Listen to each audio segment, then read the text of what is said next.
Hello viewers, I'm SB and welcome back to Total War Warhammer 2. So, I'm not feeling super positive about this whole Krokgar thing. Like, I'm pretty sure we're not going to be able to get him to confederate. I'm going to try a little something here. I'm pretty sure that a faction that doesn't have any settlements won't confederate. I think once you take away their last settlement, they go into sort of like suicide charge mode, and this is based entirely on observation, so I don't have any kind of like strong data here. But I think what I'm going to do, rather than taking the last settlement, which we absolutely could easily do this turn, I'm going to get closer, get in ambush mode, and hope that they will think it's safe to go back to try to take out the Temple of Skulls here. If we can kill the last vestiges of their military, I'm hoping that'll be enough to convince them to surrender and join up. But the fact is, I care about confederating a... what level is he? Yeah, a low-level Krokgar a lot less than I care about resolving this corner of the map quickly.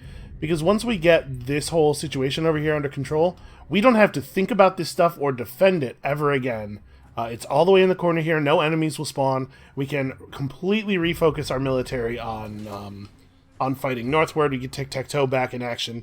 So we're going to basically give this like 1 or 2 turns, and if we can't work it out, we'll just take it by force and eliminate him. It's fine. Okay, over here, Skaven Blight is going to rebel next turn. If I turn on taxation, no, we don't get any money at all. Alright. I think my plan here is that we want to let the rebel army spawn, and then we want them to actually spend a turn or 2 building up.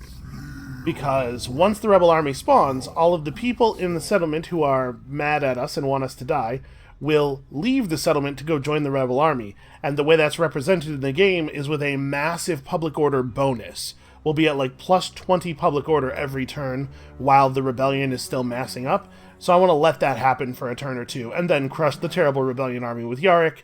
And then hopefully Skaven Blight will be high enough on public order that it won't rebel again before we can stabilize. Let's move up here and try to find... Carrick 8 Peaks is like right there, I believe. We want to see what the status of that is. Sorry, is that a Bretonnian nation? Yeah, that's Carcassonne. How does Carcassonne own Bereg Dwazbeg? What on earth has been going on over here? Okay, well, we definitely need more information. And I think probably we should have Ratok, as much as I want to just push the bloody knots, the bloody knots while they're down. Listen, it's an orc name, okay? I tried one of the words that is very common in orc names. I think maybe we ought to fall back and get ready for the Chaos Invasion. It is not necessarily the case that any of the Chaos ships will come after us. It looks like we're a little faster in the coastal waters than we are on land. It's not necessarily the case that any of the Chaos ships will come after us, but if they do, I want people in place to deal with it.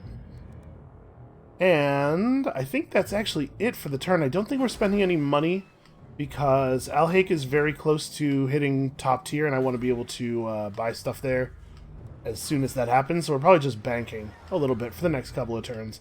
And we'll make some money in the next turn or 2 off of battle and stuff to help out with that. And I think we are ready to research the final level of understanding of the Great One's plan, right? I'm going to assume that it probably will take a while based on that the middle column tech, which was like 10 turns, I think. God, I hope this other one isn't 20. Although I guess at this point it wouldn't be straight up 20 because we have a number of research rate bonuses.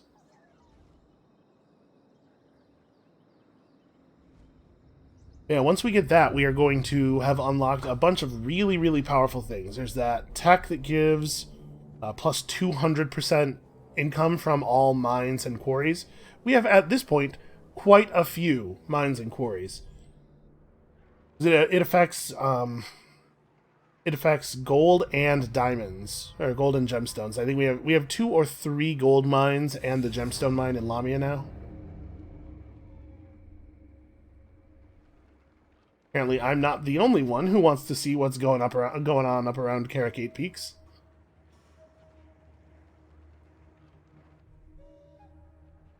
And that goblin big boss is pursuing us as well. Hopefully, either he goes after the other player agents or the other player agents go after him.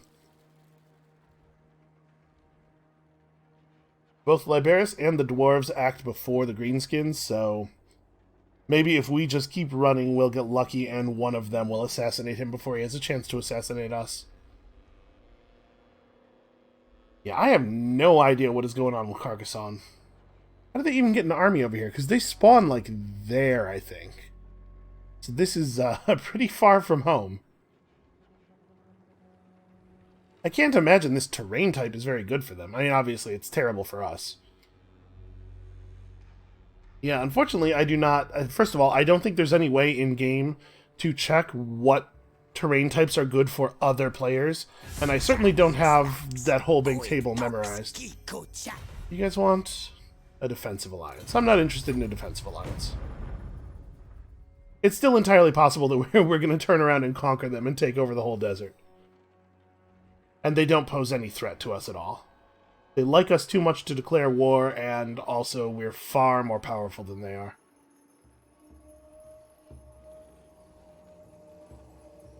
Somehow, the resurrected border princes are doing, like, pretty well. That's another thing I'm actually pretty curious about, is how the border princes were able to come back and how they are doing.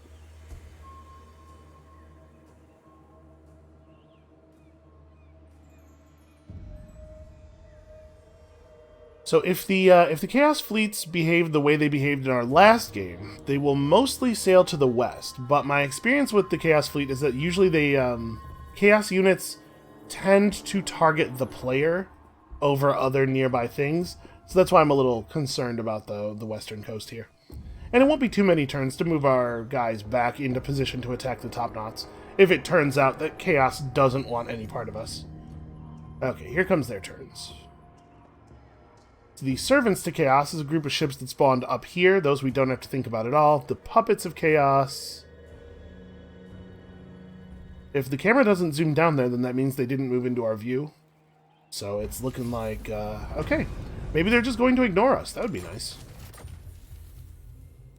Okay, we finished our sequence of utilitarianism. This mission got aborted. I assume this means that somebody else took out Queek Headtaker's army, and so we can no longer do it. And Kripus has become strict. That's actually very valuable. We definitely want that guy to have a huge public order bonus. Okay. So, we'll probably attack them...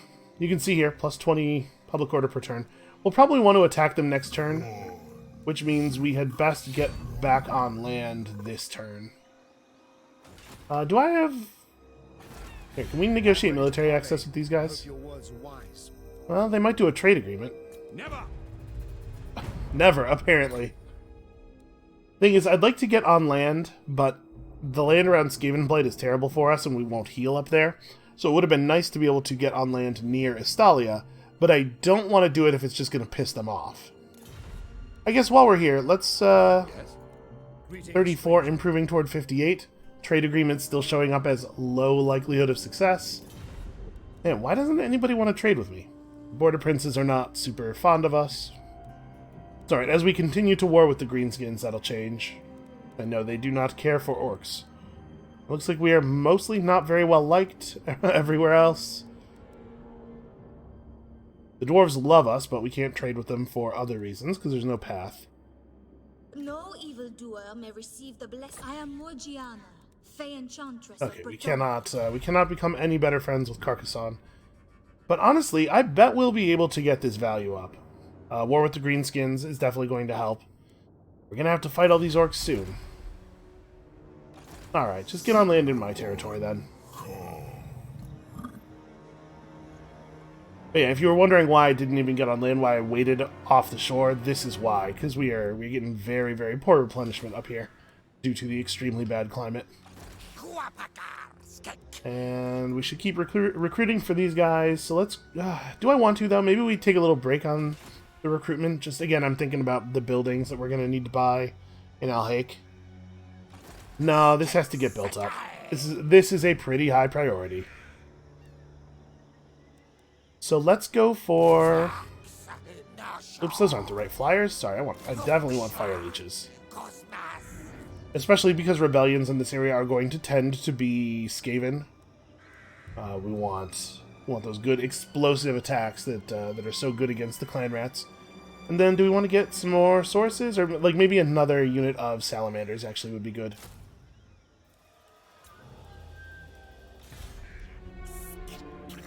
It's not ideal, but surprise, surprise, you could never have enough money. It's a little bit like real life. I don't think we're going to be able to quite see Carrick 8 Peaks this turn. Well, there's an orc army that looks to be headed in that direction. Maybe that implies that it does not belong to them. Actually, yeah, we can... Oh, this is Karaza Karak, not Carrick 8 Peaks. Yeah, 8 Peaks is down here. Sorry, I get my dwarf settlements all confused. Okay, so Karaza Karak is actually owned by the dwarves currently. It's almost certainly their capital, which means this is the place that we need to have a connection of provinces to in order to trade with them. It's a little inconvenient, given that there are some allied forces between us and there. Yeah, probably it is not going to be the case that we can make trade with the dwarves happen. Somebody's extremely loud and annoying dog is going completely insane outside, so apologies for that. Okay, research available. 16 turns, and determining the Great Plan by itself does almost nothing. Although, you know what? Honestly, +1 public order in all provinces will at least be good for Skaven Blight. So do we want to grab this before we get the sequence of annihilation? Because we have to assume, based on the research times that we've seen, that the sequence of geological prospecting is going to be a pretty slow research as well. We have been sacking settlements to great effect. 20% extra money from doing so would be awfully nice. And it would get us closer to geomantic healing anyway. I'm a little torn, because this is very good for us. We really do make a lot of money off our mines and quarries. Okay, yeah. Let's stick with the Great Plan. Speaking of mines and quarries, that Tomb King faction down here, they do have a gemstone mine. Also some marble. Okay. Also, they've taken over Orion's camp, which is where those wood elves were. Okay, well, I guess we'll think about that after we deal with the corner. Maybe Tiktaq'to can handle that on his way back or something. So I don't need to think about the Doomglade. I don't care about that, really. Yeah, I think we're just saving what little money we have.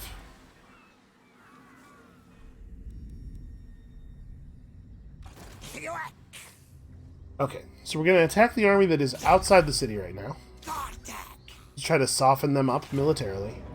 Lightning Strike and auto-resolve should be pretty straightforward.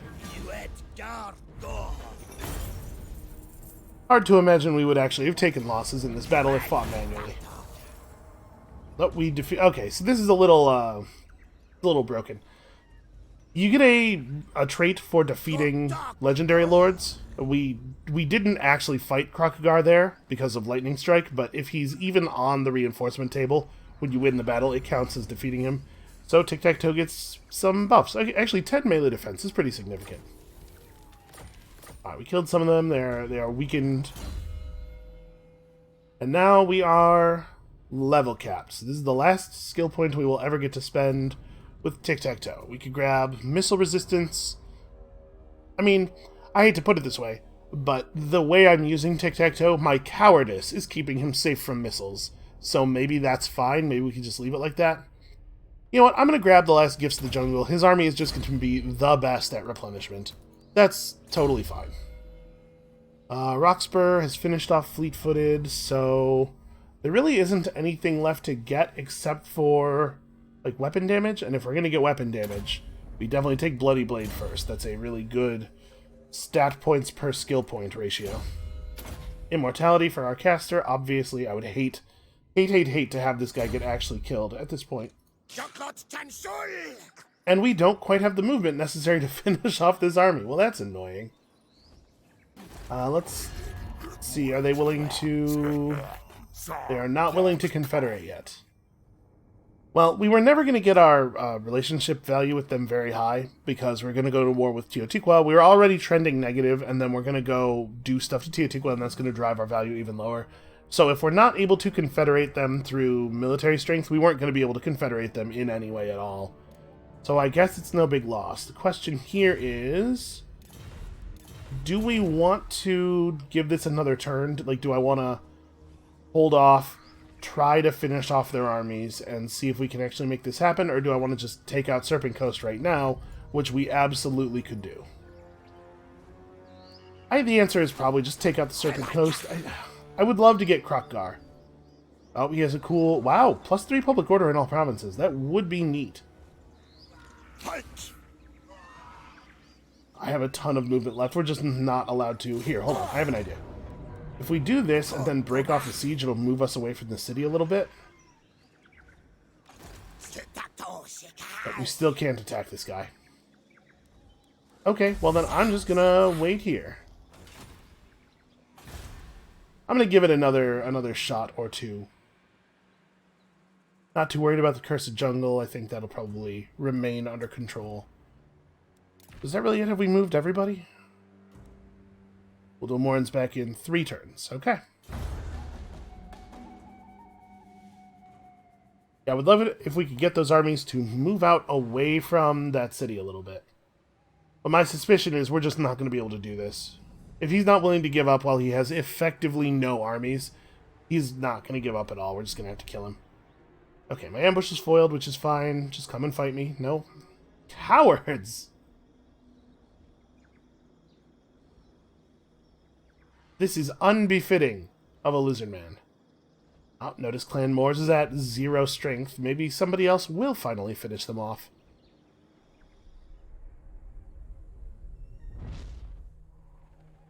We're a little bit too far away from the couple of settlements that they still own to know exactly what happened there.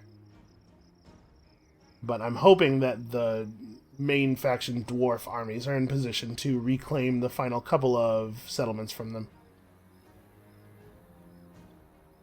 It looked like Black Crag might not have been empty anymore. It's kind of hard to see because the ownership banner was clipping into the mountains. It is in fact owned by the Greenskins. And despite the fact that we were ahead of that guy and took a full move away from him, he was still able to catch up with us and get his assassinate off. Well, we saw the ground around the area. Like, we at least know what's happening up here. It's super annoying that this guy was able to assassinate both of our scouts, but we got kind of the information we needed, and also some other information that I was not expecting. They're not even trying. They're just, like, running around near him. Alright, so at the same time as those Chaos fleets spawned, a bunch of ground armies owned by Chaos spawned in the northeast corner. Those guys are going to run absolutely wild through the AI factions up there. Hopefully somebody will be able to get them under control. Because one of our objectives is making sure that the leader of that northeastern Chaos invasion is wounded. And we're not really in a position to contribute to this ourselves. My guess is that that is going to end up being the thing that takes the longest, is for us to just make sure that Archaon goes down. Yeah, if the AI proves to be as completely incompetent at taking down Archaon as we've seen them be in the past, we might have to, like, campaign all the way up the eastern side of the map to that corner. I don't know how we're going to pull that off.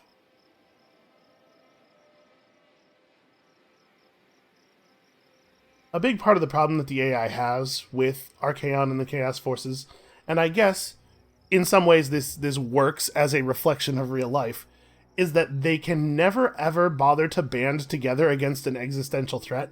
They would rather all die one by one while squabbling.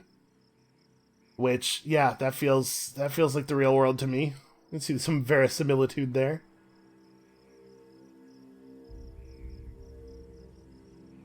Alright, if we don't see any Puppets of Chaos armies move toward the coast at all on this turn, I wonder if maybe it might be the case that we don't have to worry about these guys at all. Yeah, maybe.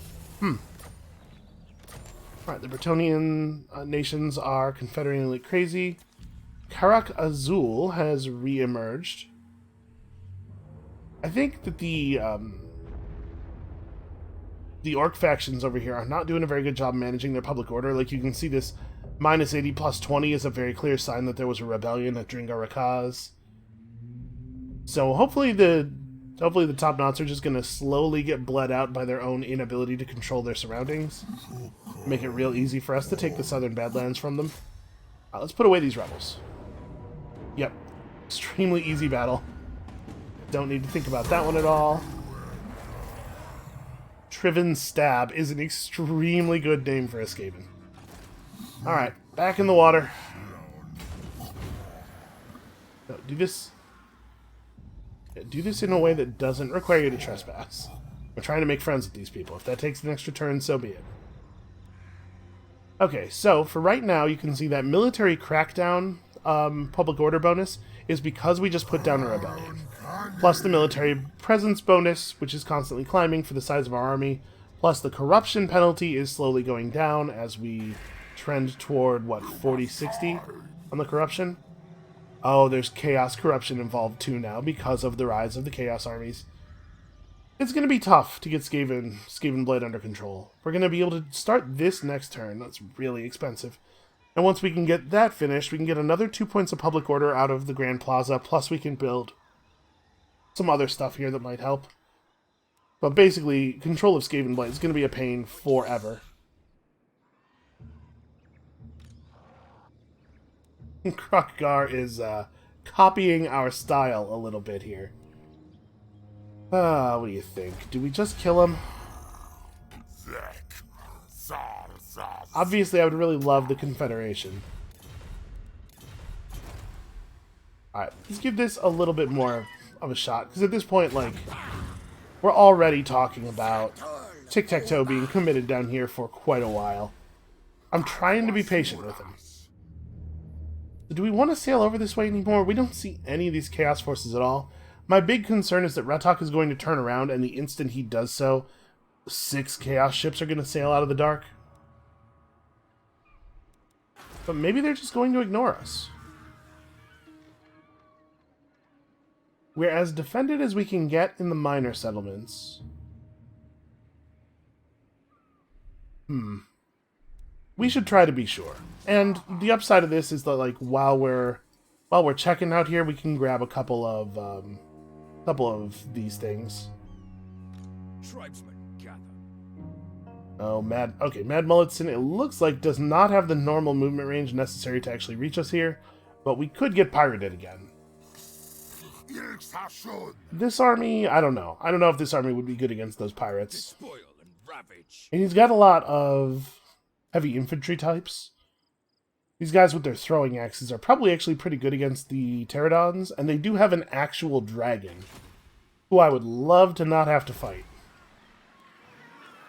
Okay, but this is the next priority, so there's definitely some value in just running the temple port out. That's 300 extra income per turn. Is there anything in our remaining upgrades that's super pressing?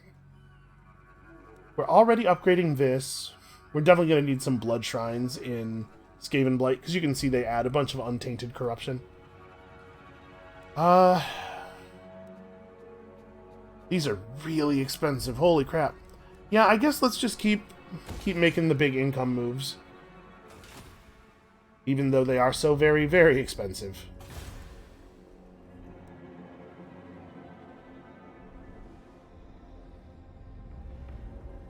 Alright, here's my plan.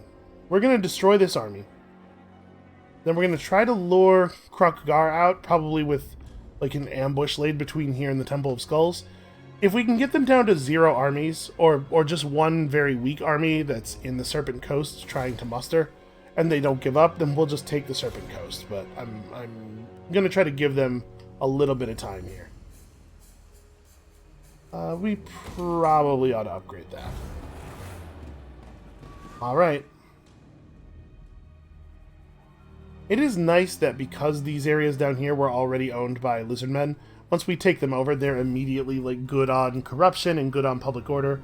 We've had a lot of annoying settlements to conquer over the course of this game. Wow, Venmus is just in full retreat. What a coward.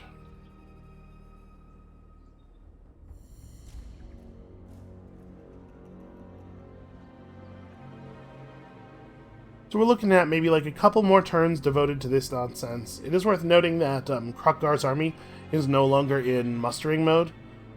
They have only a single small settlement, so their cash flow is probably pretty bad right now. He might not actually be able to afford any more units, and the fact that he's running 2 armies instead of 1 means that he can't even fill up the 1 army.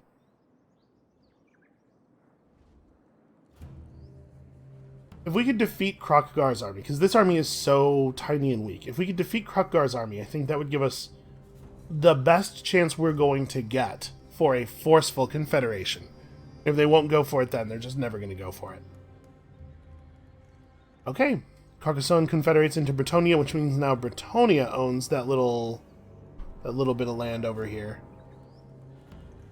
The main Bretonian faction, I believe, does not like us as much as Carcassonne did, which is a shame. But I think, given their new position, we're about to have a lot of common enemies, so maybe we'll be able to form a bond that way.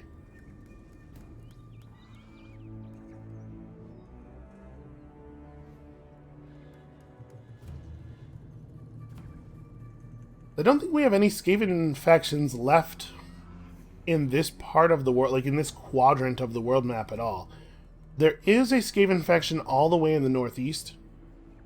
They control like a tiny little group of mountains, I believe. But I think that the Chaos Invasion is going to have to go right through them to get to everybody else. So it's possible the Chaos dudes will just kill them.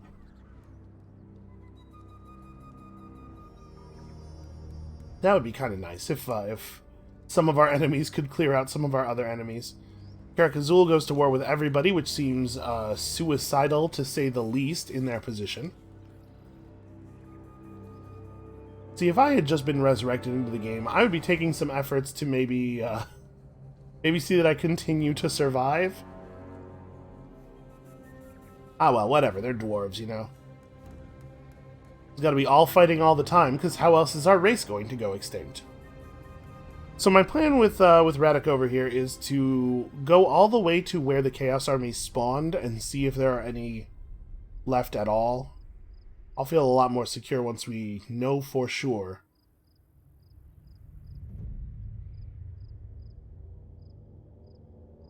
And plus, like I said, there's some sea lootables out there. We'd grab those and get some of the buildings built in El Haik.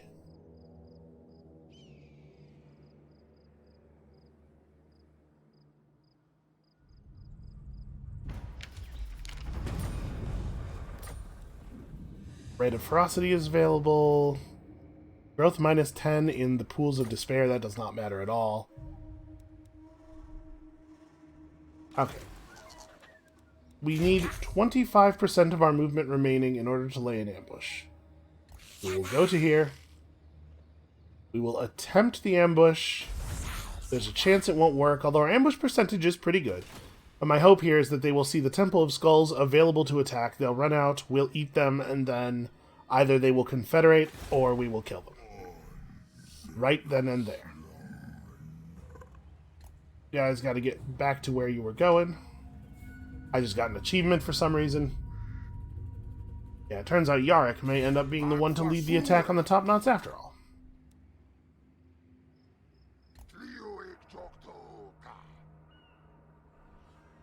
Okay, so they spawned, like, hereabouts, right? Yeah, if they were coming after us, we probably would have seen them by now.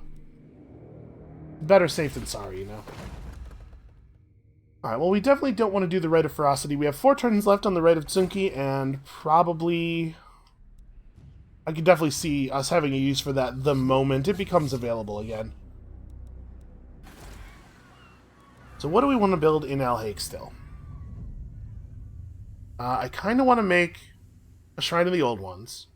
And then we have one more slot open.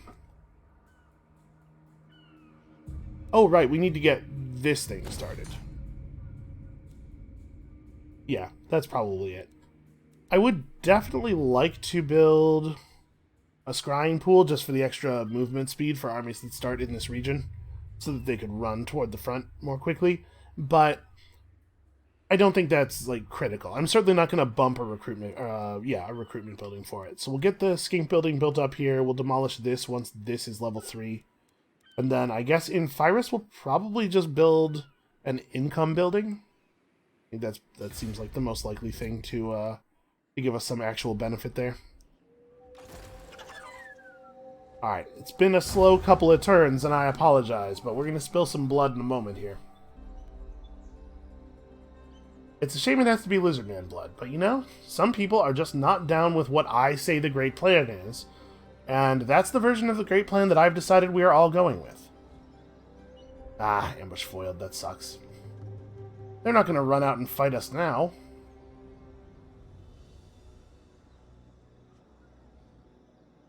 His ambush success chance should be very, very high, especially in a jungle province, or a jungle region. And it did work that first turn of the episode. I'm kind of surprised that it's been foiled twice in a row now.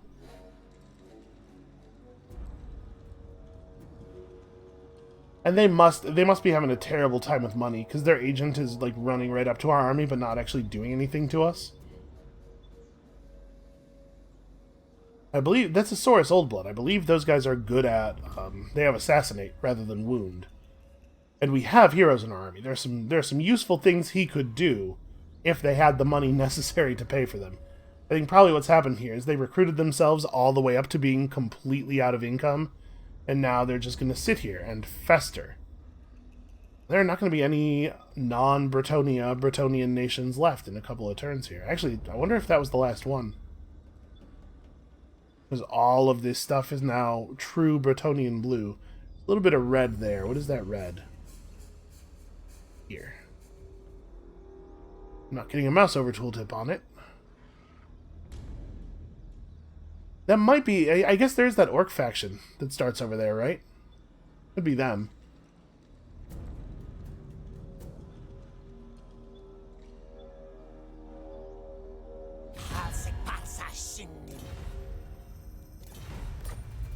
I absolutely understand why you want a non-aggression pact. I'm sorry, it's not happening. I mean, it's going to be like 4 episodes before we get to pick another tech. Why does that need to be... I'm assuming it's 20 turns base and 16 because we have a couple of followers who give plus 10% research rate. That just seems... That seems very prohibitive to getting a lot of end-tier tax research before the game comes to a natural end. I mean, I guess that's the idea, right? That's got to be the idea, but it seems like a weird design to me. Okay, so the resurrected border princes are actually in control of their own capital, which is a little bit surprising. Oh, there's like a shipwreck or something right here that we can grab with Yarrick on our way through. The top knots are still completely screwed, so when Yarrick gets back over there, he is ready to start smashing face. Going to war with the top knots is, I think, not going to negatively affect us with anybody else, because we're already at war with a lot of the other factions in the area, right? Are we properly at war with the Greenskins yet, or do they just love assassinating our guys? I think we might... We are either at war with the main Greenskin faction or attacking the top knots will probably push us over into war with them. So Yarrick's going to have to watch out for that. But hopefully we can just work alongside the dwarves and everything will be okay. The fervor of our Great Saurus warriors is something something. That's a pretty bad casualty replenishment rate penalty, and we don't need 10 leadership. So that's not even really a dilemma. Okay, what do you think? Do we want to give these guys one more turn? Maybe back up a little bit more? Because here along the road, we'll have the movement speed necessary to engage with them anyway. Just wondering if we get a little bit further away from their settlement, if it'll be harder for them to break our ambush passively. They'll have to actually move a unit over here. Alright, one more try. If it doesn't work this turn, we're just going to go in there and kill them all. I am out of patience.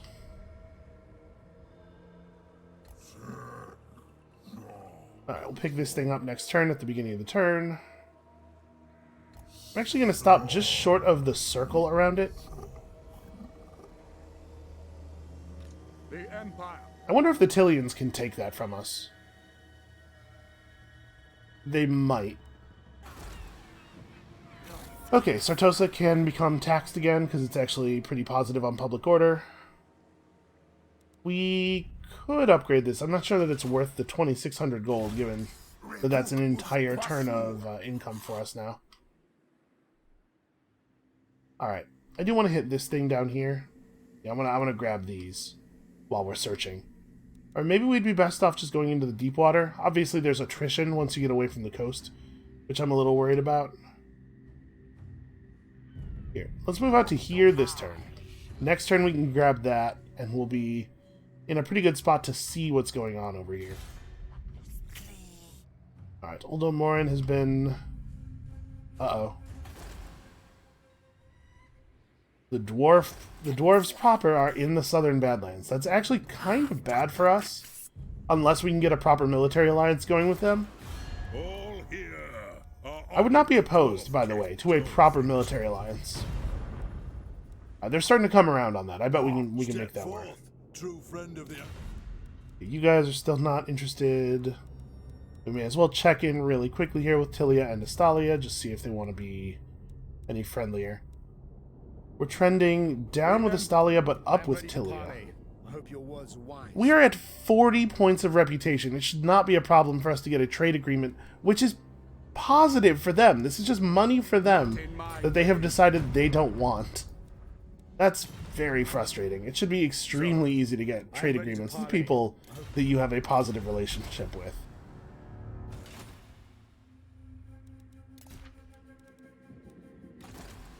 Alright. Oh, Crepus. Crepus needs to be recruiting. He did not start recruiting again. So what does he need now? We could grab him a proper dinosaur at this point. This might be the time. Because it looks like things are stabilizing a little bit around Skaven Blight. So he's got 10 units in his army right now. The military presence bonus is 10 points. We're taking -3 public order from the climate. Plus, we're not going to see the corruption penalty get too much lower. So we're going to lose 6 points of public order from military crackdown going away. So we probably actually don't have to recruit any more units to his army if we can just get this upgraded, which we need a little bit more money to do. Yeah, we get this upgraded, we get the public order building upgraded, and we should be fine. So I'm actually not going to recruit any more stuff with him. I think that is an army sufficient to hold that place, and I think we are not going to spend any money on anything else this turn either. Alright, you guys have one more chance to die gloriously in battle and then join up with the actual lizard men. I do wish, by the way, that they would go back and rename some of the factions from the first game. Because, like, Lizardmen is the name of a whole race of people. So there's no faction called Lizardmen, because that would be confusing and shitty. Damn it, the ambush didn't break, but they still just didn't come after us. Alright, well, we're going to have to go over there and kill them, I guess. But they did that with a bunch of the Game 1 factions, where the name of the race is also the name of the biggest and most important faction of that race. That's why you have, like, these guys are dwarves, and the main orc faction is just called greenskins. They should go back and give those factions proper names. So, like, a weird, bad choice to have made in the first place, and I can't imagine why they've stuck with it all this time.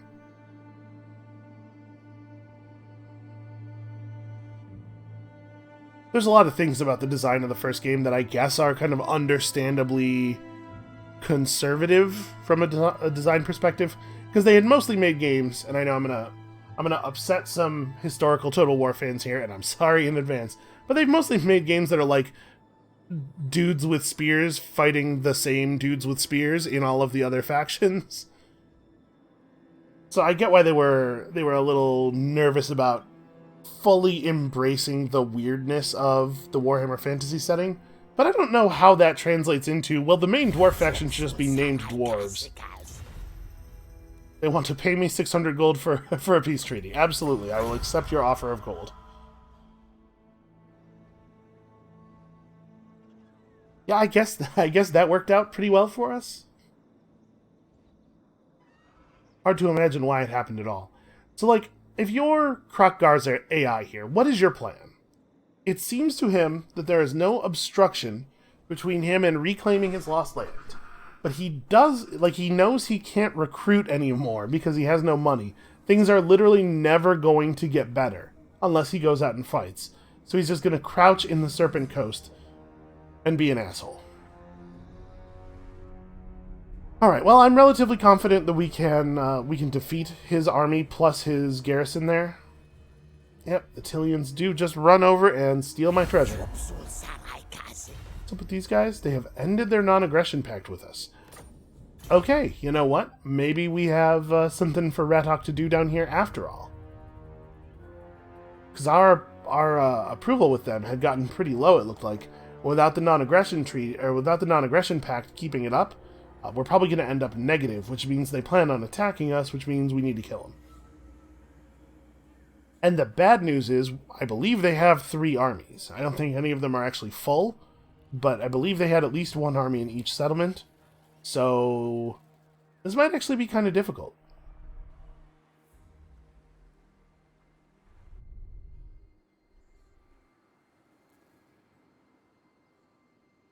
I hope we don't have to pull Yarrick back for this.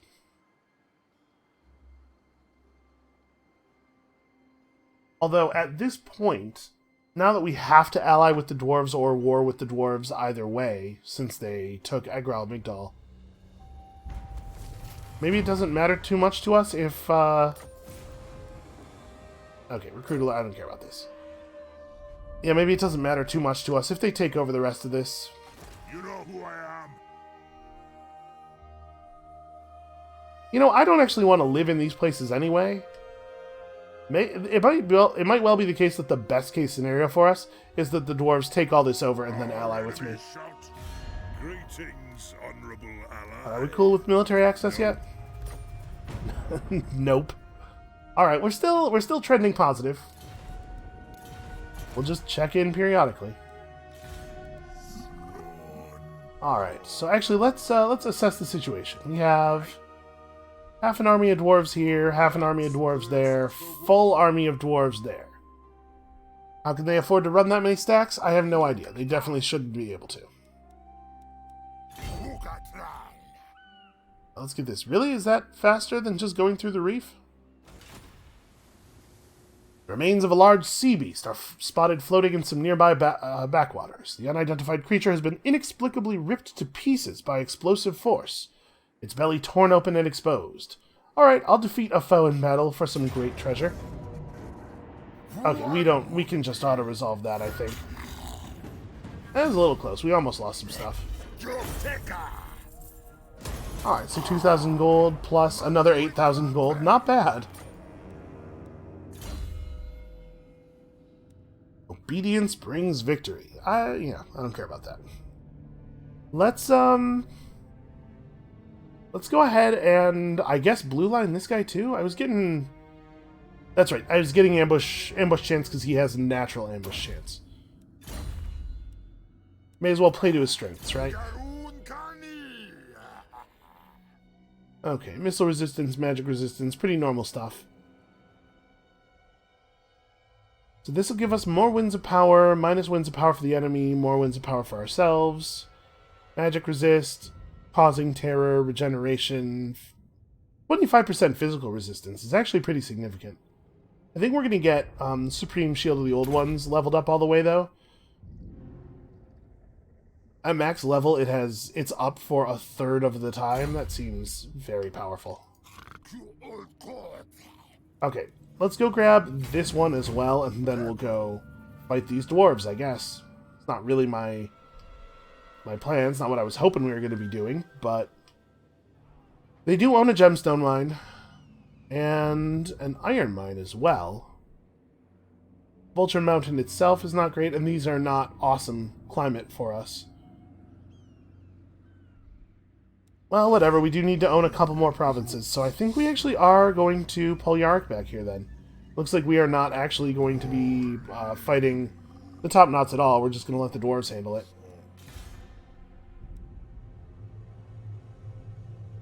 So what do I want to do with Uldomorin here? We kind of know what the situation is in most of the places around us.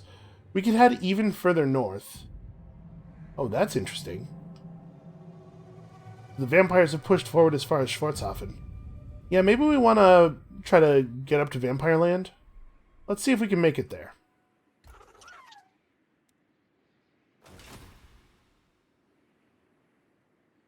So somehow a powerful Orcish rebel army is in control of Galbaraz.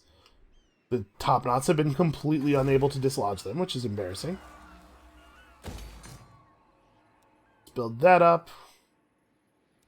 Definitely want to build some other stuff. Do we want to go... I think we want to go straight for this, right? Yeah, I think that's what we want to do with all this money.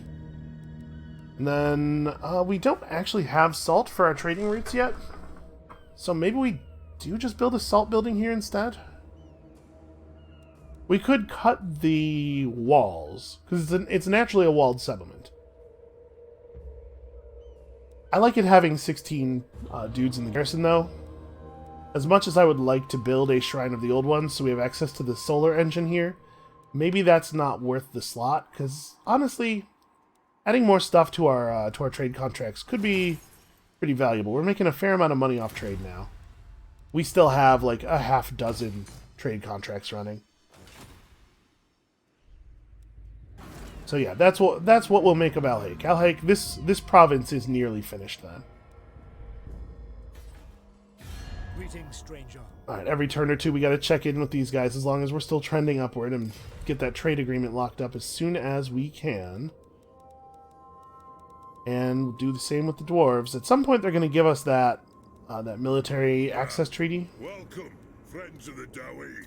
North. And once they do, it's going to have us trending even further upward.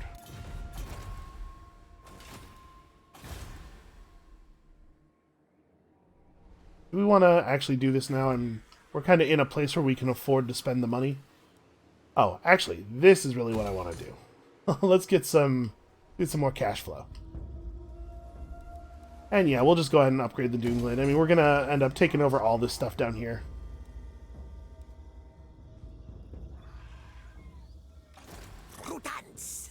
They're not going to come out, right?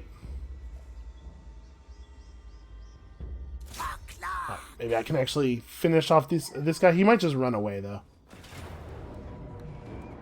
Okay, Lightning Strike and Slay.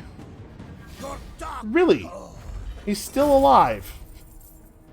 We managed to not kill either of them during that battle somehow. They really did just run away. Oh, we got ourselves a Shield of the Mirrored Pool. I guess that's a neat thing to have. Out of curiosity, are you feeling any more convinced? No, they're feeling less convinced, if anything. Peace treaty... A peace treaty's chance of passing is moderate. They think that they could, actually fight us now.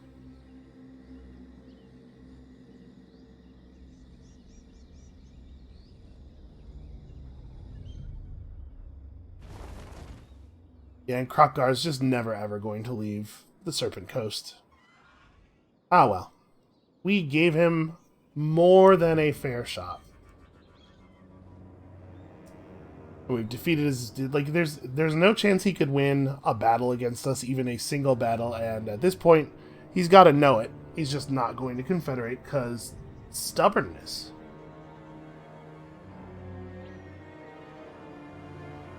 If we can push up our treaty level with either Clan Angrund or the dwarves, it'll make the other one like us better. So it probably is the case, fingers crossed here, that we could end up in a military alliance with both of them. And we don't actually need to be in a military alliance with Clan Angrund. And honestly, us being in a military alliance with Clan Angrund almost certainly ends with us being at war with the Wood Elves. Because Clan Angrund and the Wood Elves always go to war. I don't necessarily want to provoke the Elves. I don't need them knocking over Skaven Blight while we're busy fighting dwarves over here.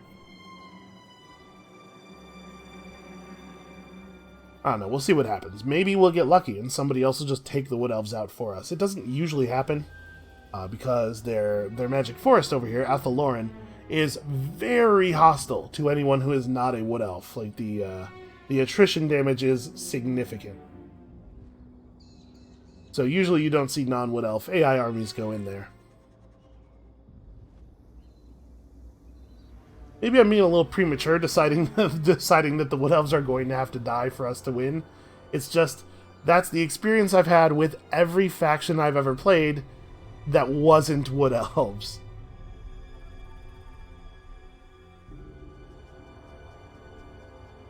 Oh, yep, and you can see this, is this the declaration? No, this is an offer of a new non-aggression pact. Yeah, but see, we're trending toward a very negative value here. Nah, we're just gonna take the mountains. I don't trust them anymore.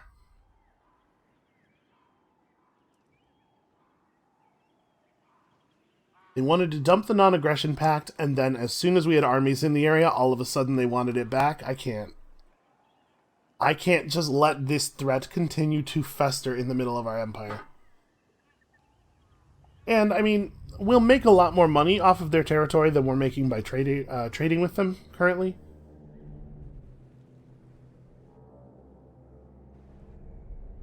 It didn't have to end up like this. If they would have just kept that non-aggression pact, we could have been friends forever.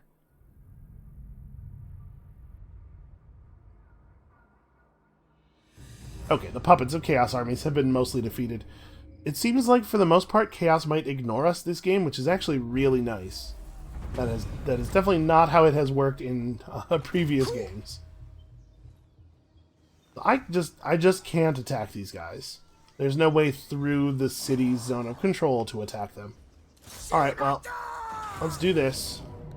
Lightning strike and lockout. Oh, never mind, that other army isn't in range to attack us anyway.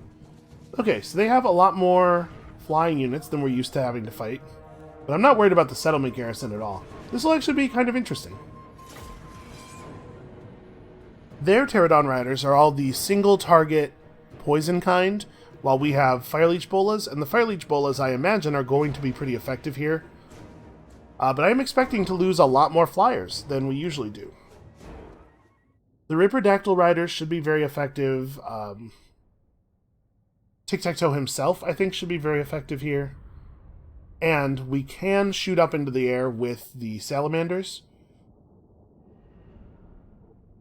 Ooh, they have some Blessed Spawning Croxagores. I bet those guys are really impressive if you ever bother to engage them in melee combat. So the biggest danger here is going to be dealing with their flyers while the towers are still under their control.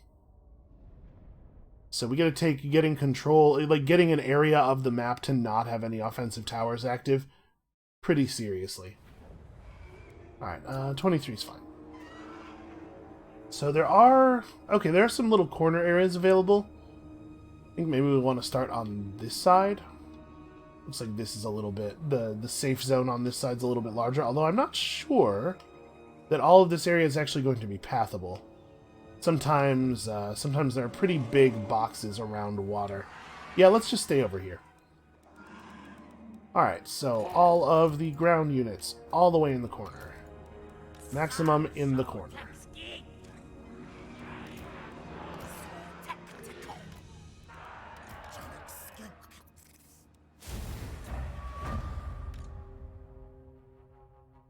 Okay, all you guys all the way up.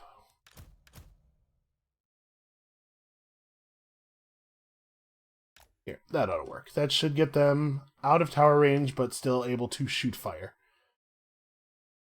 They've got most of their flyers grouped up in the center of the wall. I'm curious when they will respond. I have to imagine that they won't just hang out there while we fly in, right? I gotta make sure we keep the Ripperdactyl Riders with the rest of the flying units this time. It's way more important now than it usually is. Oh, I forgot to give the Carnosaur orders. That's alright. He can get to wherever he needs to be very quickly. So yeah, they want to fight us out in front of the tower. For pretty obvious reasons. Okay, let's figure this out. So, a unit of Saurus warriors. Unfortunately, they're going to be a little bit hard to break, but I guess we don't really need our rocks for very much. Because for real, like, the garrison of this settlement is not a real threat. So we are going to have to bomb out some of these chameleon skinks. Set you on that right away. And I need somebody else around here. Yeah, you. Somebody else around here with firebombs.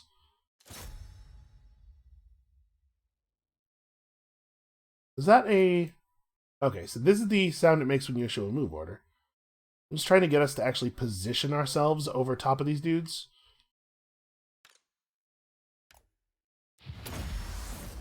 Can I hit a fireball from here? I think I probably can. Yeah, let's do that.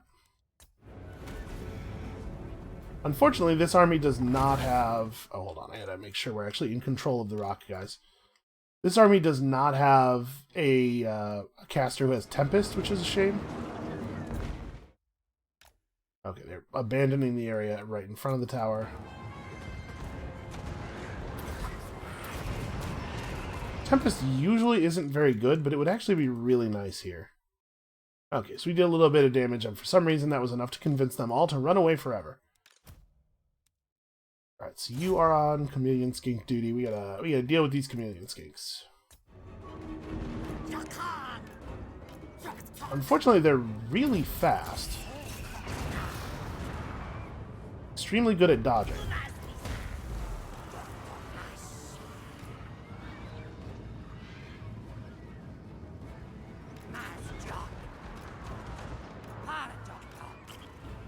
I'm able to get some rocks into both units here.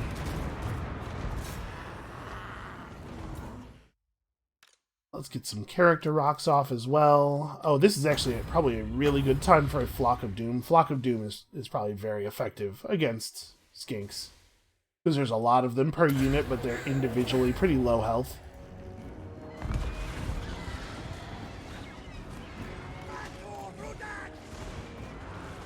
So all of their flyers have just retreated to the center of the area.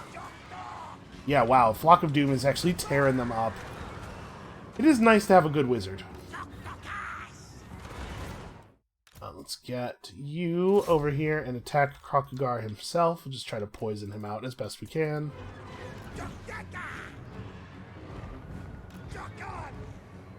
They also have a skink cohort with javelins. I'm a lot less concerned about those guys. Let's get all of the Fire Leech Bolas on you now.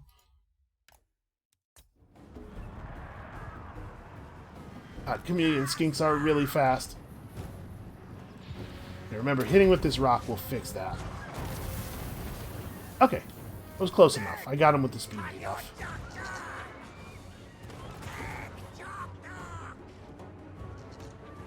The rest of the flying units over here. Alright, not you. Definitely not you guys. Who do we want to focus on? I guess we want to focus on these shields. Their shields are not actually effective because they're facing away from us.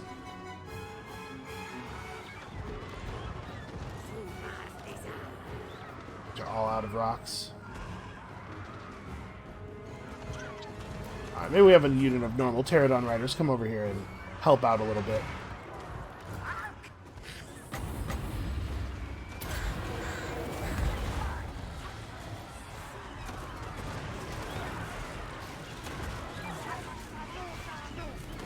Yeah, that is pretty effective. It's a shame we did a lot of our Skaven fighting before we had access to a fully upgraded Flock of Crows spell, because it's very good.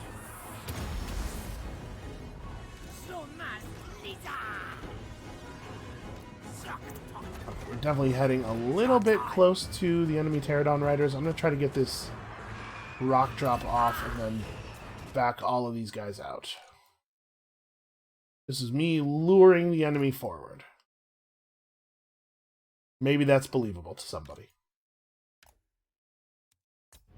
Because it would be really great for us if we could get them to commit a little bit over here. I guess if we can fight them behind the wall anywhere. Why do I have control of the gate? I don't have a unit on the... I guess they don't have a unit on the ground either. I have a unit in the air and they have nothing, so I'm in control. Kind of weird. Okay. Let's engage. This is actually the best case scenario here. They've broken off and half of them are coming after us. I think I'll probably leave Roxburgh shooting at Krokgar. He's not really getting a lot done. Never mind. Come over here and distribute poisons.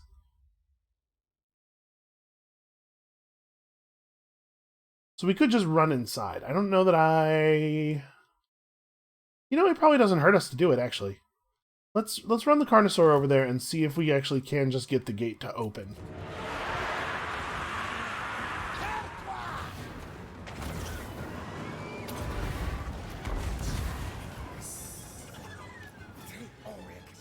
Alright, we're just charging. The time for the great air battle is now.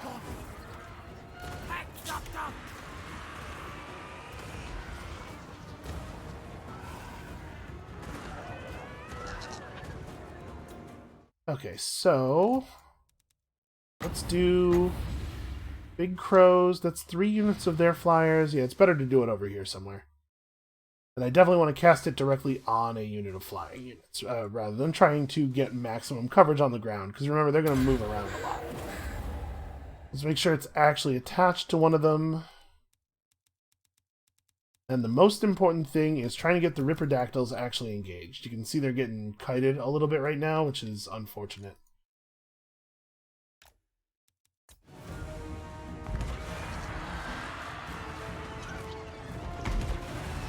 Okay, they're going to run out of room to run away from us pretty soon.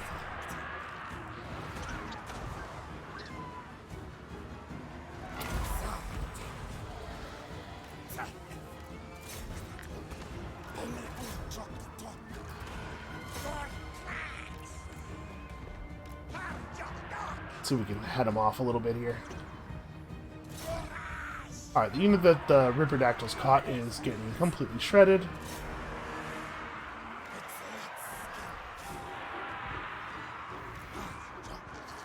It's difficult to keep our zones all active against flying units. This is actually pretty annoying. Oh, our wizard is getting picked on a little bit. Alright, can you just run right through? Because I believe you can hold this. I think that we are actually clear to just run inside.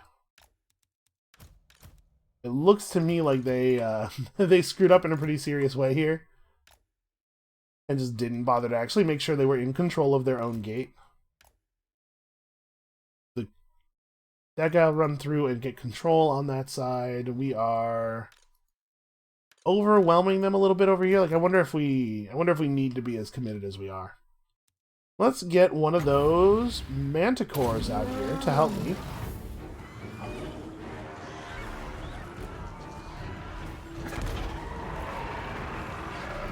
Really, he spawned low on very low on morale, which is annoying. Come on, cast it. Okay, run. Let's try to discourage pursuit on this side. Alright, the Manticore's got those guys at least running away. And over here, they have taken control of the gate, and our Carnosaur has rampaged instantly, which is pretty cool.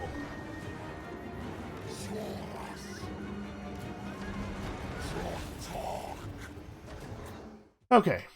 The Manticore has almost killed these Pterodon Riders. Where is my wizard?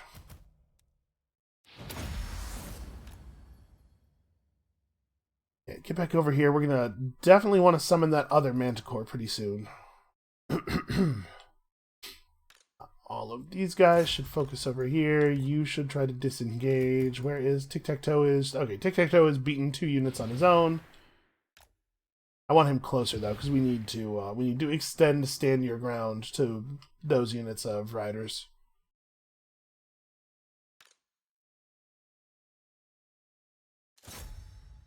And stop chasing those guys probably. Let's keep this guy under control so we can summon our Manticore immediately.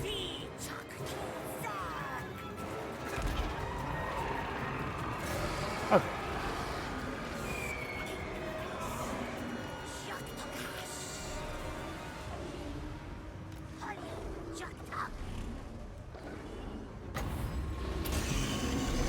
Jason's wild form for the Carnosaur. They brought a couple of units of anti-large dudes against him, and were completely unable to defeat him.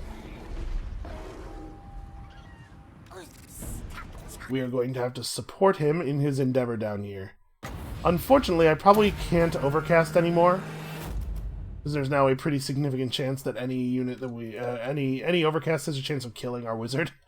So we're gonna have to take it easy for the moment. Are you guys? Yeah, that is the unit you are all attacking.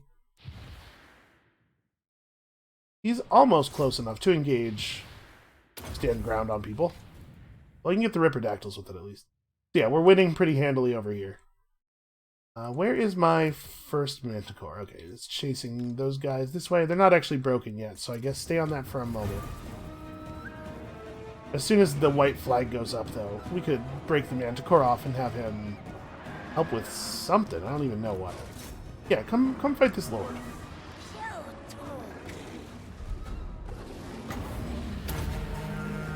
The Amber Spear.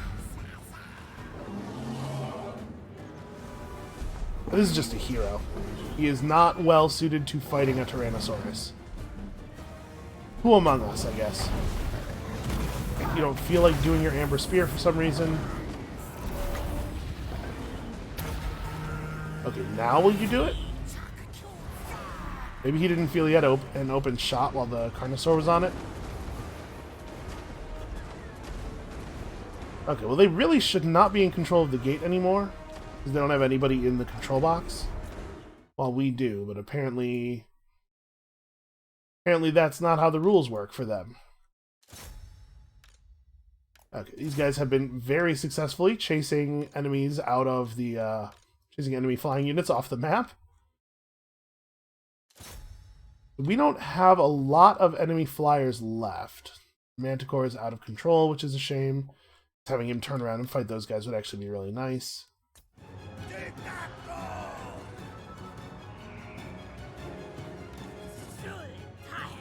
The Ripperdactyls probably should not engage in any more melee if they don't have to, because I'm afraid of them getting blown up by the other dudes. Don't worry about that. A unit has been wiped out thing. That's just the Manticore ceasing to exist. Oh no, actually we are missing something. Huh, what died? I don't know. The Carnosaur is still out of control. Oh, yeah, and they have sneaky chameleon skinks over here. Well, they get normal crows.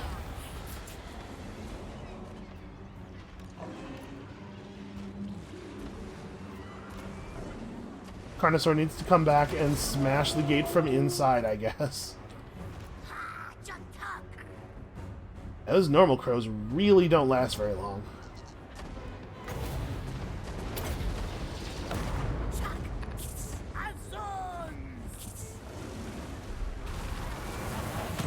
Chameleon skinks are rethinking their plan, which seems like a smart idea to me.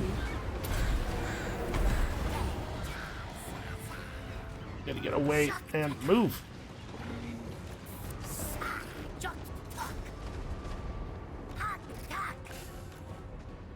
Wow, they really have a pretty wide angle of attack there. Usually it is the case that ranged units have ranged units on a wall have a pretty narrow angle. They can't shoot you if you're not like right directly in front of or behind the wall.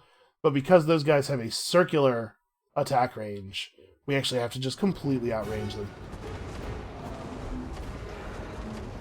The good news is they're suffering pretty badly. Yeah, so he's just gonna flee off the edge of the map. You know what, that might be what happened to our other unit. It might be that we didn't have anybody die, but instead we had somebody flee off the map.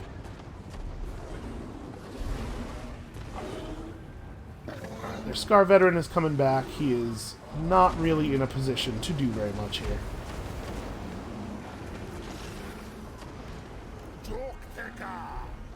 If he gets close enough to the Carnosaur, we'll just have it turn around and kill it. This would be a really, really great time for us to have that Carnosaur. Okay, let's get our two flying characters who can still do stuff over here. And You guys still have some ammo. You know, these guys still have ammo too. We have to be careful about how we use them because they're very fragile, but we could probably have them do something. A little bit of flying stuff still going on. Honestly, this is the thing Tic-Tac-Toe is going to be most useful for.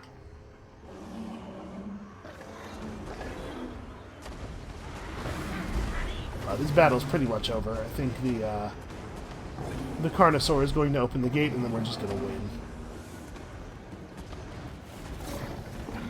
Alright, buddy. Go back to work.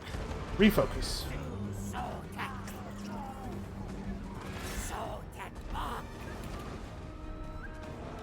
Throw a couple of explosive shots over there with what little ammo we have left.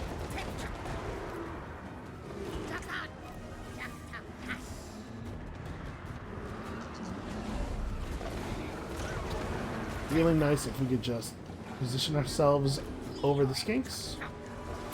That'll do.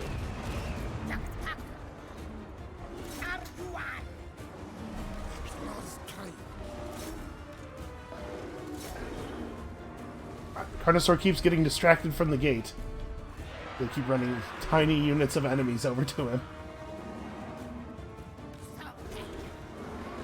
Do not... I'm pretty sure they were swooping down into melee. Do not do that. That is a bad idea. Yeah, and I guess we can drop like the little individual rocks. Sadly, don't really do that much damage, but all we have to do is discourage them a little bit further.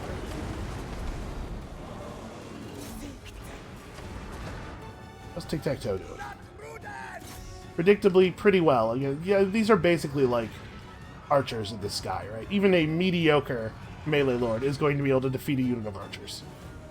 Okay, the gate's actually destroyed now. So, let's have the salamanders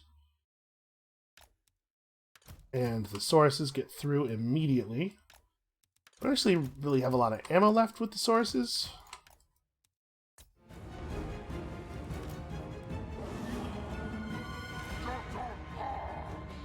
They do still have a couple of units, a couple of relatively large, kind of scary units.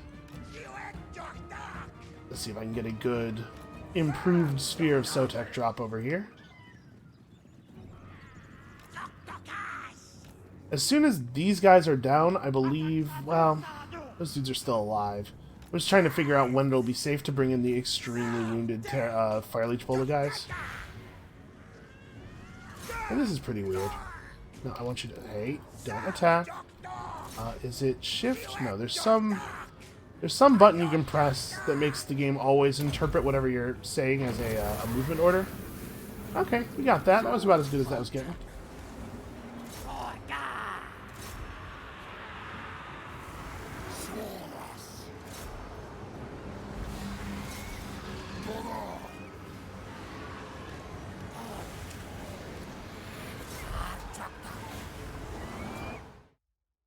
This would be a really good time to have a wizard. This would be like really nice. Let's get the Carnosaur and make sure that he is pulled back. I think we don't actually want the Carnosaur engaging with these Saurus spears. I would have him just overpower them ordinarily, but he's not. He's in no position. Does not have the health necessary to get away with that play.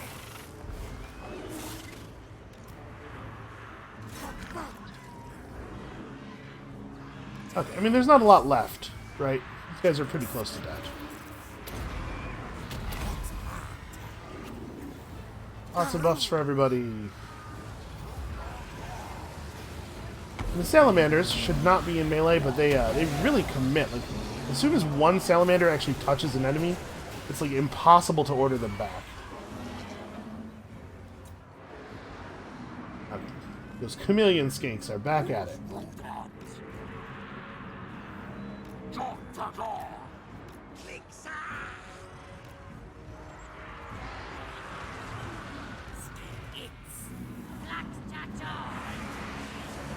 I let myself overcommit a little bit. These skink javelins ran away the instant we weren't looking at them. And we followed them. Fortunately, all of the units that followed them are relatively fast.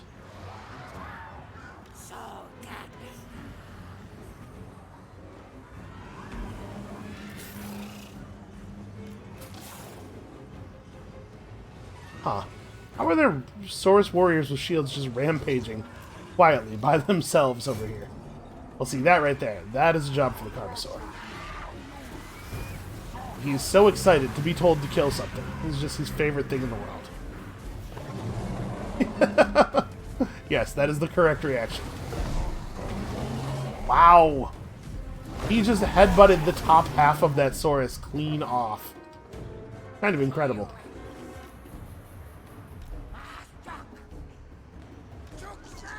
Alright, you guys were told to bail, I believe.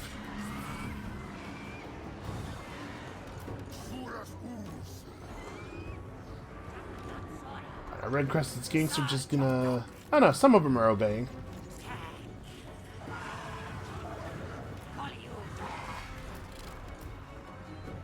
Yeah, like, you gotta bring the sources forward, but man, they are slow. They are slow at doing the thing.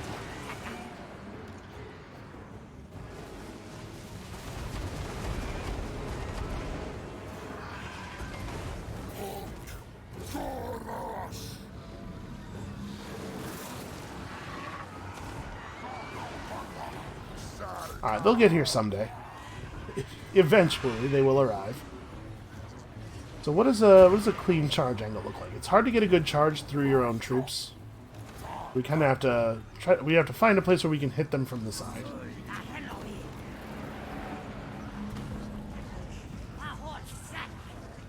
Never mind, they're already dead.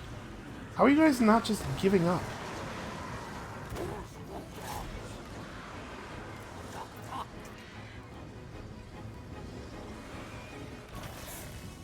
Well, I guess the thing to do is to set up in the next hallway.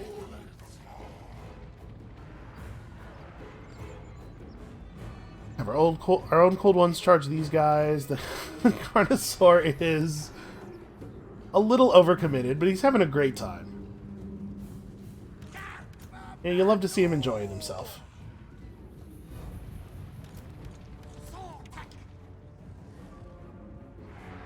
So I'm still, like... We're still a little worried about engaging these very, very weak flying units. Even though the enemy we're seeing over here is just some guys with javelins. Okay. Their cavalry turned around and got charged real bad by my cavalry.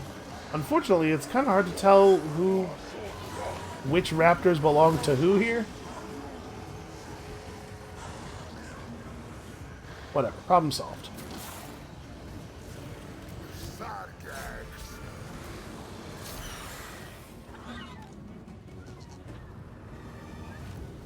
I'm just gonna have the Carnosaur withdraw. He's done some fine work. He can rest.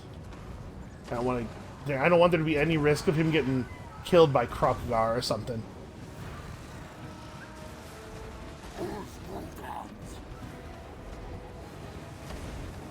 I think this is over.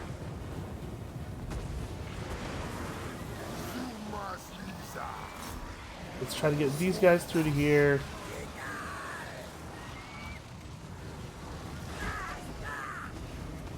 Okay, now that we have properly beaten Krokgar in combat, here's what we're going to do.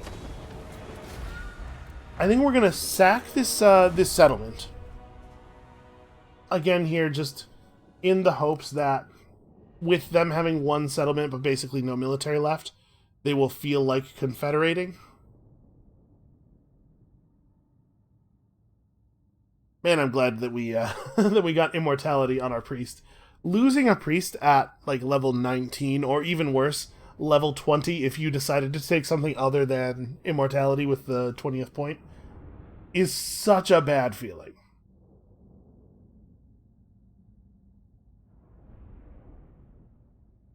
It'd be completely trivial for us to just kill him, just defeat him again.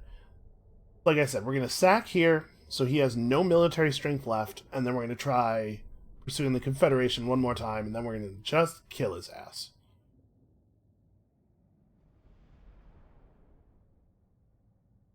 Kind of remarkable how many of the pterodons survived to flee the map. I guess we were fighting them over in the corner, so the moment they lost their morale, they immediately stopped losing units because they were gone. And I'll tell you what, I'm really actually pretty glad that I took all of those extra points of casualty replenishment for Tic-Tac-Toe here. He is actually going to get some use out of them.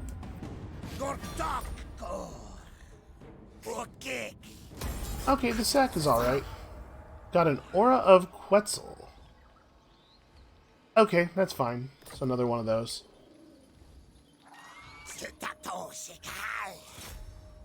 Let's knock these guys out real fast, too. Oh, you coward. Take our level ups. Yeah, even more weapon strength. And you get... I don't even know. Oh, Pan's Impenetrable Pelt. Yes, we still have a spell left. Alright, for real, you guys are all the way dead if you don't Confederate. What a shame. Here's a question. If I offered payment, if we gave Kroq-Gar himself 12,000 gold, sell out his dudes. Oh, moderate.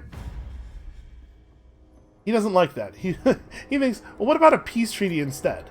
Hey, I have a counteroffer. How about the thing that I said?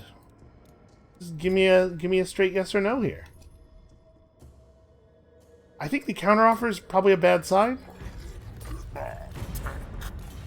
He feels we work against the Great Plan. And it looks like we don't quite have attack range on these guys.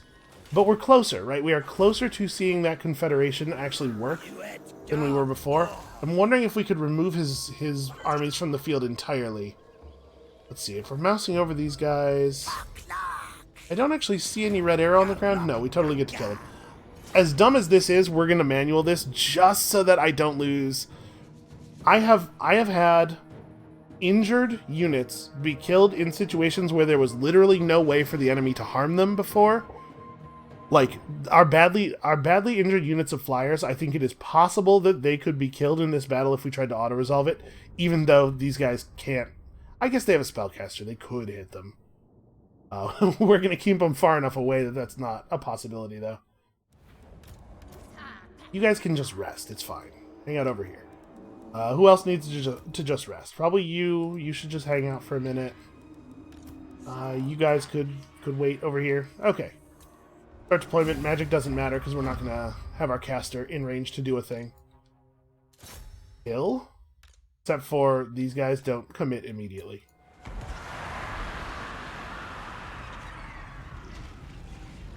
They are dropping the crows on us. Tic-Tac-Toe needs to go after this wizard immediately. Not a lot of finesse to apply here.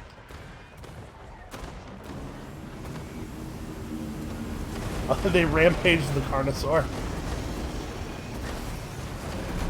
Maybe we should have the salamander stop shooting.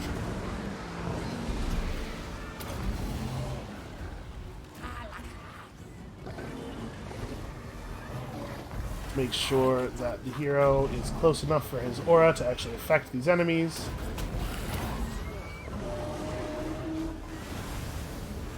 Okay, well, I think this is just about over then. Our Carnosaur is getting kind of low on health. If he unrampages, I think I'm going to pull him back. I gotta give it to this Skink Priest, though. He is hanging tough. Carnosaur is 15 times his size, and he's not actually willing to run away. The Saurus figured out what's going on here pretty quickly.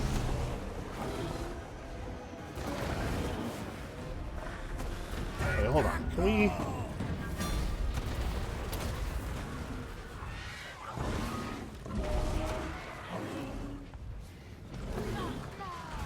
Let's try to make sure that they actually die.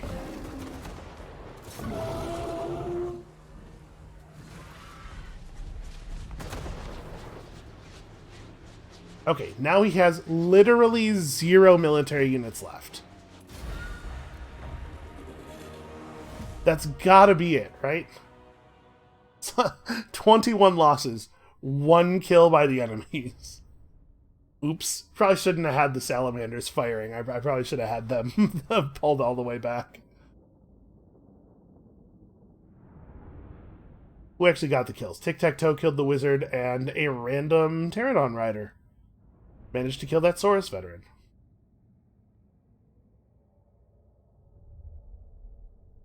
Alright, you guys know that you just want to concede. Give me your legendary lord.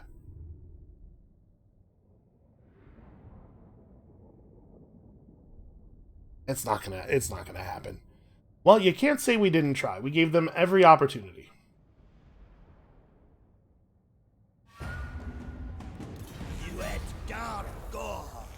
Oh, hey, we got a Talisman of Protection out of it. That's a pretty good item. Alright. You still have one character left, I guess. The situation is slightly more dire than it was, and we have a little bit more money. Moderate. Okay, Confederation. Excellent. We finally did it. It cost 14,000 gold, but we did it. So, we have control of the Kingdom of Beasts, and we now have Kroq-Gar. He's wounded. Something terrible happened to him. But in 5 turns, we'll have him available, and we'll almost certainly just have him take control of this army. I don't think we're in a position here where we can afford to spawn a new army. Alright, go search that for me. Hopefully this isn't one where we're going to have to fight for it. Give me a battle buff. We're going to be fighting those dwarves pretty soon. Okay, a Sword of Bloodshed's pretty alright. And this is a 10-turn buff for this army. That's also pretty good.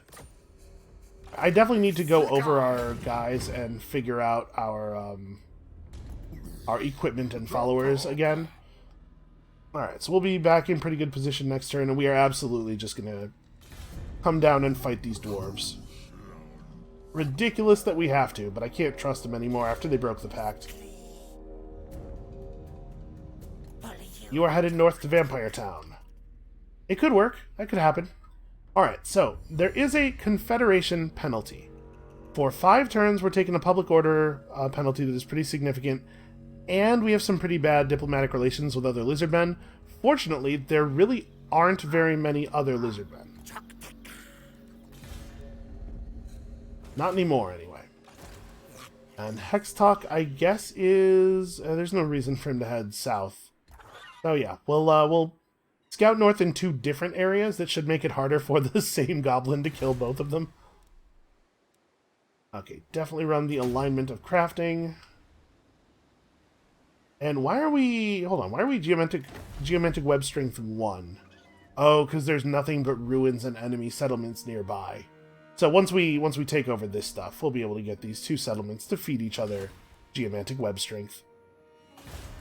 Alright, we do have some damaged buildings, but we do not have any money, and thanks to the Confederation, and this region now being ours, we get a pretty significant heal. So yeah, our next move... actually, we probably have a little bit of movement left, yeah. Our next move is definitely get to the Golden Tower. We're going to be at a full sprint for a while here, but it's nice that this worked out, eventually. Alright, well, let's run one more sequence of enemy turns. This episode ended up being a lot longer than I thought it was going to be, but Kroq-Gar was very stubborn. I can't believe it's turn 101. He was level 7. I guess he's just been sitting in that settlement for the entirety of the game, basically. He hadn't even managed to finish rooting out the minor Skaven faction that he started next to. That's alright. He's an embarrassment to all lizard mankind, but under Tic-Tac-Toe's watchful eye, we'll make him into something. We'll make him into something real. This public order penalty for Confederation is not a great thing for the Skaven Blight, but I believe that army that's in Skaven Blight now is large enough that if we fight the enemy, if we run out the turn that a rebel army spawns, we should be able to defeat them in the field pretty easily. We will not want to let them have a turn to draw recruits, probably. I think that might make them too strong, because that army's pretty basic. But we should be able to, at the very least, control rebellions until we can get our public order back in some kind of reasonable place. Also, does anyone else feel like it's almost it's almost worse that he took the bribe. Like, I'm just saying, like, Krukgar seems like a real selfish dick. The fact that he was not willing to confederate to save the lives of his people. But if you want to throw 13,000 gold on top of it, then maybe he'll consider, as long as he can take home a check at the end of the day. 12,000 gold, no, absolutely not. What are you taking me for? But 13. Yeah, 13 I'll think about. I lost a lot of respect for that dude today. I don't really know anything about Krukgar. Once he is no longer wounded, we'll have a chat with him. No alliances. I think we're just, after we take out the dwarves, maybe we'll just finish claiming the dwarves over here. Maybe we'll just finish claiming our backfield with these other armies. That's interesting. Am I at war with Midland? Does Yarrick have to turn around? I definitely am at war. I must be. Yeah, I'm definitely at war with like a couple of random northerners. Okay, well, maybe dealing with the dwarves is not going to go quite as smoothly as I had hoped.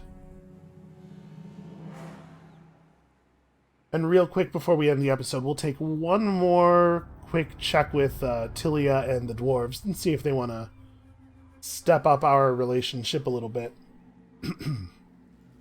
Unfortunately, we're probably going to stop gaining positive reputation with Tilia for a little while, because we're not fighting anybody that they're fighting at the moment, especially if we turn our armies back and use them internally for a bit, which means that our relationship is going to decay. If we can't get a trade agreement in the next turn or two, we're going to start seeing things turn south, and we're definitely not going to get a trade agreement anytime soon after that.